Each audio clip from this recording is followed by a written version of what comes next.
Salut tout le monde, on se retrouve aujourd'hui pour une nouvelle vidéo, donc c'est une pile à lire du printemps. J'ai vraiment hâte de vous présenter ma sélection de livres qui va m'accompagner pendant 3 mois. Donc c'est une vidéo qui va aussi me permettre de blablater puisque je vais commencer par le Choisis mes lectures. Dans Choisis mes lectures, cette fois-ci, je me suis dit que j'allais vous poser des questions sur moi-même, sur ma relation avec les animaux, des petites anecdotes sur ma vie. Donc effectivement, pour cette fois-ci et uniquement cette fois-ci, il y avait des bonnes réponses, mais voilà, j'ai fait en fonction des choix que vous avez majoritairement votés et je trouvais ça cool parce que vu que vous ne savez pas les bonnes réponses, et bah le choix était plutôt aléatoire. Enfin bref, je vais commencer dès maintenant. La première question que je vous ai posée, c'était si je ne m'appelais pas la demoiselle au cerf, quel serait mon pseudo? Et vous avez choisi majoritairement la femme au chat et derrière se cachait le roi des fauves de Aurélie Wallenstein. Donc je suis très contente. J'aurais préféré bien entendu commencer par le dieu oiseau parce qu'on va pas se mentir, il me tente beaucoup plus, mais le hasard fait que c'est celui-ci qui est tombé. Je suis quand même très contente. En plus c'est un poche. Dans cette pile à lire il y a très peu de poches. Donc autant vous dire que quand j'aurai la flemme de lire un pavé, bah, je me jetterai sur ça. Et je suis très contente aussi parce que ça sort complètement de ma zone de confort. Et là en ce moment j'ai envie de découverte. J'ai envie de découvrir des choses que je ne lis pas habituellement. Ou des choses, des genres que entre guillemets j'ai oublié depuis quelques temps, donc je suis contente et j'espère vraiment le lire. Exceptionnellement aussi parce que le thème de ce Choisis mes lectures fait que j'ai besoin de vous raconter quelques petites anecdotes. On va passer à la question 2. Donc quand j'étais petite, je me suis fait mordre par un animal. Donc à la main, voilà, parce que je lui ai donné à manger de la mauvaise manière et c'était effectivement un âne. Voilà, j'étais toute petite, je devais avoir 3-4 ans. En fait, pour donner à manger à un âne, il faut mettre la main à plat et moi j'avais la main en point du coup avec l'herbe qui... voilà.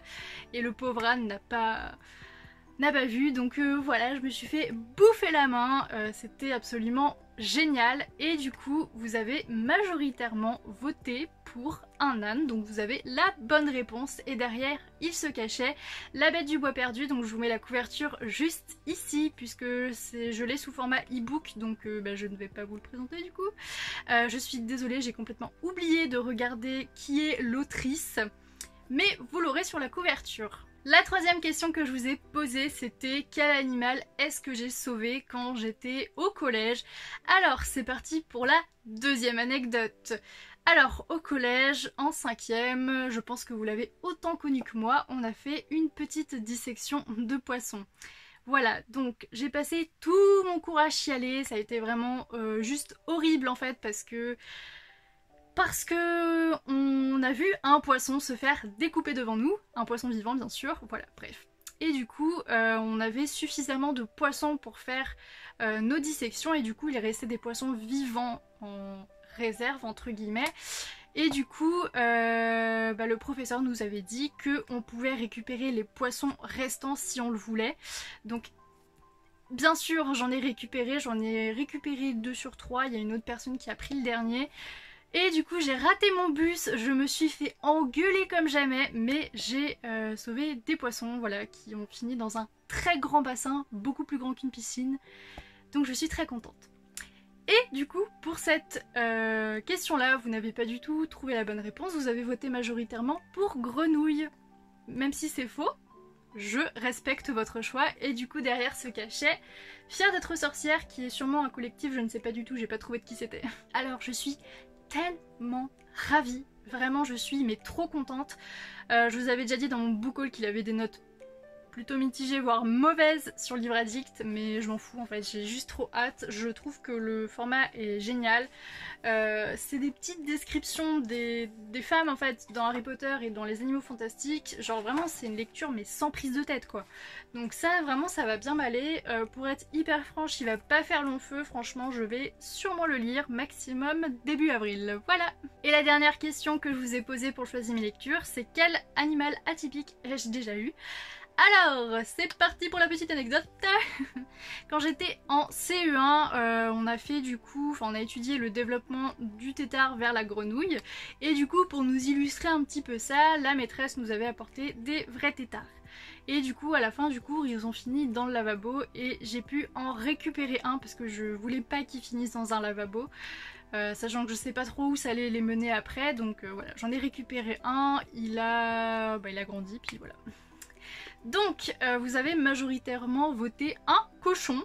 Je comprends, vous pouviez pas savoir, c'est justement le jeu, c'est pour ça que j'ai posé ces questions là. Et du coup derrière se cachait Water Witch de Alex Bell. Donc je suis très contente parce que c'est un livre qui est un grand format, qui est plutôt très petit. Enfin très petit. Petit. Il va se lire très rapidement, je suis très contente. C'est mon premier livre des éditions du Chat Noir. Et c'est un thème qui me tente vraiment bien. Après honnêtement je vais pas le lire tout de suite parce que des livres avec des thèmes tristes, genre sur la mort, sur les virus, les malédictions, j'en ai pas mal. Putain, il y a mon chat qui est en train de marcher sur mon PC. Mina! Mina! Non! Non! Mina! Oh le massacre. Putain. Excusez-moi. Alors, je disais donc que j'avais hâte de lire ce livre. J'avais hâte de lire ce livre du coup.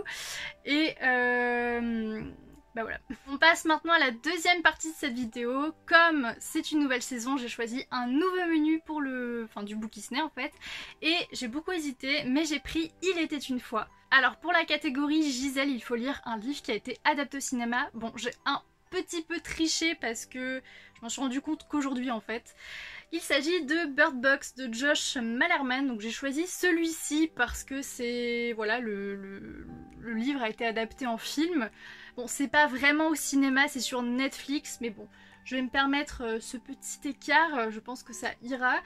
C'est un livre qui a l'air extrêmement sombre, extrêmement sombre, donc je vais attendre un petit peu de le lire parce que je vous avoue là, je suis pas trop dans le mood, il me faut vraiment des trucs qui changent de l'ordinaire mais qui parlent pas de mort ou qui parlent pas de virus ou qui parlent pas de fin du monde ou des trucs comme ça. Voilà, mais en tout cas j'espère vraiment le lire parce qu'il a l'air très chouette et c'est le seul poche en fait, enfin l'un des deux seuls poches qui est dans ma pile à lire de printemps. Pour le prince Édouard, il faut lire un livre avec un triangle amoureux. Bon Dieu que j'ai galéré avec cette catégorie et puis finalement, au bout d'un certain temps quand même, ça m'est apparu comme une illumination. Donc j'ai pris Phobos, le tome 4 de Victor Dixon. Alors putain de merde, moi je suis effrayée par le nombre de pages. Faut savoir que oui, je lis des grands formats, mais alors les pavés, ça me rebute, ça m'effraie. Après, la saga est absolument géniale, mais alors quand je vois ça, j'ai envie de pleurer. Voilà, en tout cas je suis très contente parce que quand je l'aurai lu, j'aurai enfin terminé une saga et ça j'ai envie de vous dire, champagne. Pour la catégorie Robert Philippe, il faut lire un livre de moins de 107 pages en hommage à la durée du film. Pardon, je n'arrive pas à parler. Et du coup, j'ai choisi une BD, je me suis dit que j'allais j'allais lire Espèce de Michel Durand. Donc c'est c'est sur la souffrance animale. Excusez-moi pour le gros mot. Donc je vais pas vous dire que je suis très heureuse de le lire parce que ça parle de choses réelles de la vie et de souffrance animale, mais je suis contente dans le sens où je vais pouvoir découvrir cette BD et me faire peut-être une idée plus précise de ce que peuvent vivre les animaux en laboratoire, dans les abattoirs et tout ça, mais puis sûrement apprendre beaucoup de choses. Voilà. La dernière catégorie, il s'agit de la reine Narissa et du coup il faut lire un livre dont l'un des personnages est de sang royal. Voilà, tout simplement, Royal de Camille Versio. Oh, je vous raconte pas à quel point je suis pressée de lire ce livre. Je l'ai acheté en fait, il me tentait, mais bon, pas... Voilà, je pouvais attendre. Et là, je vous jure, j'ai hyper envie de le lire, donc il va pas du tout traîner parce que je sens que c'est le bon moment pour le lire. Donc je vais le lire très prochainement, j'ai trop hâte. Puis je trouve la couverture, le design, les couleurs absolument magnifiques. Ça met de bonne humeur de voir des couleurs comme ça. Et on va finir par la troisième partie de cette vidéo, c'est-à-dire les livres que je me suis choisie toute seule comme une grande, les livres qui me font très envie. Donc j'ai mis Jingo de Sarah Cohen-Scully. J'ai l'impression que c'est un petit peu un sacrilège dans le sens où j'ai Max dans ma palle, mais que je vais commencer par Jingo, c'est-à-dire pas du tout son premier roman. Ouais.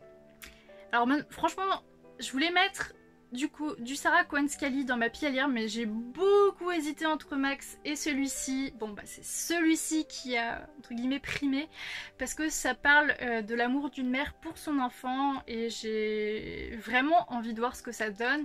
J'ai envie de voir si c'est émouvant, si ça me touche, si je vais pleurer, si je... Voilà, j'ai envie de ressentir des émotions, et je pense que peut-être ce livre peut faire l'affaire. C'est du jamais vu depuis que je fais des piles à lire de printemps. J'ai rajouté un livre que j'ai mis dans ma pile à lire de l'hiver. C'est exceptionnel, attention. Mais c'est parce que j'ai très envie de le lire. Donc il s'agit du tome 4 de Sauveur et Fils de Marie-Aude Muraille. Alors je vous avais dit sur Instagram que mon objectif c'était de lire une suite de saga par mois.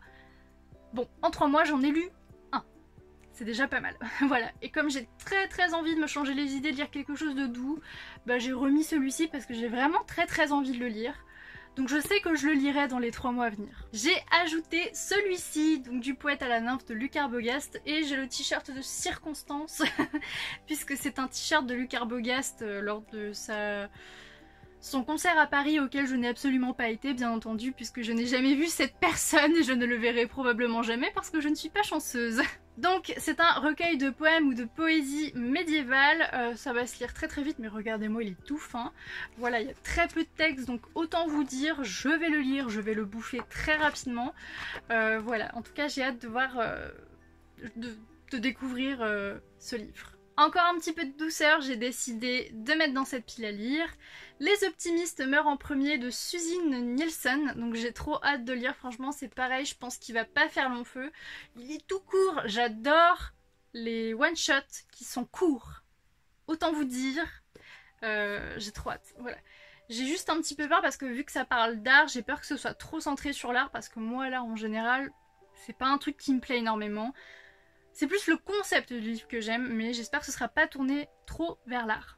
Encore une suite de saga, j'ai mis La danse des flammes, donc le tome 2, La danse des ombres, de Yelena Black. J'espère bien le lire parce que c'est juste une duologie, alors depuis le temps que j'ai lu le tome 1, j'aimerais bien finir cette saga. Et pour finir, en fait je suis complètement bête parce que je viens de me rendre compte que j'ai pas 2 poches dans cette pilière, j'en ai 3, mais c'est pas grave. Donc j'ai mis Histoire d'A de Laure Manel, donc c'est pareil, c'est un petit livre sous forme de... Bon, vous allez pas vraiment voir parce que ça se voit pas des masses, mais c'est sous forme d'email, et ça je trouve que c'est un format entre guillemets totalement atypique et absolument génial quand tu veux lire quelque chose d'original et de léger. Donc voilà, j'ai hâte. J'espère que cette vidéo vous a plu et je vous fais des bisous, salut!